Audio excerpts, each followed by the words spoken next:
Hello viewers, সবাইকে শুভেচ্ছা ও স্বাগতম। আজকে মূলত এমন দুইটি প্রশ্ন নিয়ে আলোচনা করব যে প্রশ্ন দুটি যারা ইঞ্জিন নিয়ে প্রথম দিকে পড়াশোনা করে তাদের প্রায় প্রত্যেকের মনেই দাগ কাটে। তাহলে প্রশ্ন দুইটি আলোচনা করা যাক। প্রথম প্রশ্নটি হচ্ছে যে চতুর্ঘাত ইঞ্জিনে অর্থাৎ 4 স্ট্রোক ইঞ্জিনে 4টা ঘাতের মধ্যে পাওয়ার স্ট্রোকে পাওয়ার পায় এবং সেই পাওয়ারের কারণে পিস্টনটা নিচের দিকে ধাবিত হয়, অর্থাৎ মুভ করে টিডিসি থেকে বিডিসির দিকে মুভ করে। এখন বাকি যে 3টা স্ট্রোক থাকে সেই 3টা স্ট্রোক কোন শক্তির বলে সম্পাদিত হয়, এটা হচ্ছে মূলত প্রশ্ন। তাহলে সে প্রশ্নেও যদি আমি খুব সহজভাবে বলতে যাই যে পাওয়ার স্ট্রোকে পাওয়ার পাওয়ার পর যখন পিস্টন টিডিসি থেকে বিডিসির দিকে ধাবিত হয় অর্থাৎ মুভ করে, তখন কানেক্টিং রডের মাধ্যমে ক্র্যাঙ্কশ্যাফটে ঘোরায়। অর্থাৎ পিস্টনের রেসিপ্রোকেটিং সেই মোশনটা কানেক্টিং রড আর ক্র্যাঙ্কশ্যাফটের মাধ্যমে রোটারি ঘূর্ণনে বা রোটারি মোশনে পরিণত হয়। তো যে ক্র্যাঙ্কশ্যাফট যখন ঘোরে সেই ঘূর্ণন শক্তিটা কোথায় যায়? সেই ঘূর্ণন শক্তিটা আমরা যখন ইঞ্জিন পার্টস নিয়ে পড়াশোনা করছি তখন বলছি যে ইঞ্জিনের পেছনে এক প্রান্তে কী থাকে? ফ্লাইহুইল থাকে। তাহলে যেহেতু ক্র্যাঙ্কশ্যাফট ঘোরে তাহলে ফ্লাইহুইলটাও ঘুরবে। এই যে বাকি 3টা মূলত স্ট্রোক যে সম্পাদিত করে সেটার সাথে সরাসরি সংযুক্ত হচ্ছে, সেটার মূল কারণ হচ্ছে ফ্লাইহুইল। কিভাবে? সেটা হচ্ছে যে আমরা জানি যে জড়তা কত ধরনের হয়? 2 ধরনের। একটা হচ্ছে স্থির জড়তা আর একটা হচ্ছে গতি জড়তা।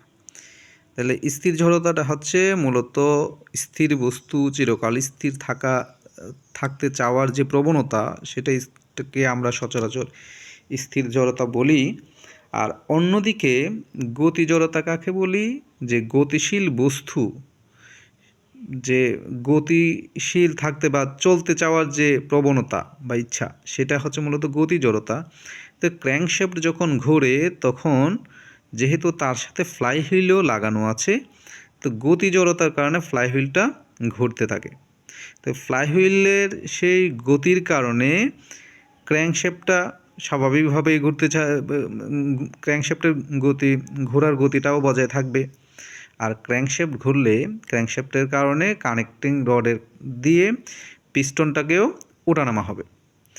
দ্যাট মিন্স যে পাওয়ার স্ট্রোকে পাওয়ার পরে পিস্টন যেমন কানেক্টিং রডের মাধ্যমে সেই শক্তিটার বলে ক্র্যাঙ্কশ্যাফটে ঘোরালো এবং সেটা গতি জড়তাটা ফ্লাইহুইলে ধরে রাখলো, ঠিক পরের স্ট্রোকে একজোট স্ট্রোকে সেই গতি জড়তার কারণে ক্র্যাঙ্কশ্যাফট ঘোরে এবং ক্র্যাঙ্কশ্যাফট ঘোরার কারণে কানেক্টিং রডের মাধ্যমে পিস্টন আবার বিডিসি থেকে টিডিসির দিকে উঠে এবং একজস্ট স্ট্রোক কমপ্লিট করে।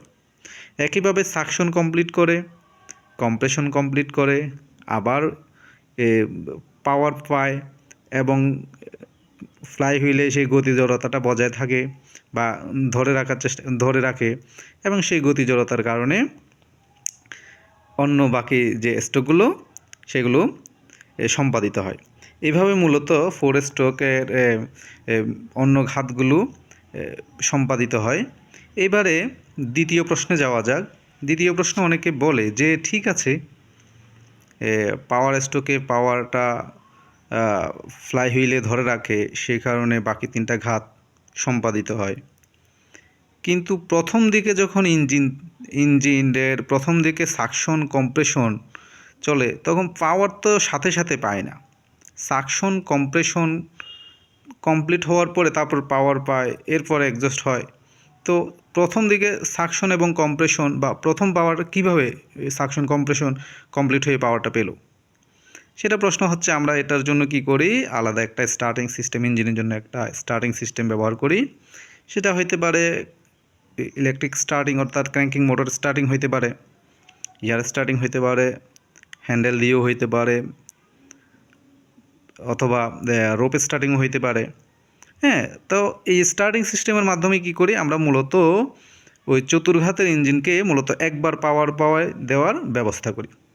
যদি ইঞ্জিন একবার পাওয়ার পায়, পরবর্তীতে ওকে আর এক্সটার্নাল কোনো স্টার্টিং সিস্টেম দ্বারা ঘোরানো প্রয়োজন পড়ে না, সে নিজে নিজেই চলতে পারে এবং তার থেকে অনবরত আমরা মেকানিক্যাল শক্তি বা ঘূর্ণন শক্তি আমরা সাপ্লাই পেতে পারি। এই ছিল মূলত আলোচনা। তাহলে আজকের আলোচনা যদি সবার ভালো লাগে, সবাই লাইক কমেন্ট দিয়ে পাশে থাকবেন। ধন্যবাদ সবাইকে।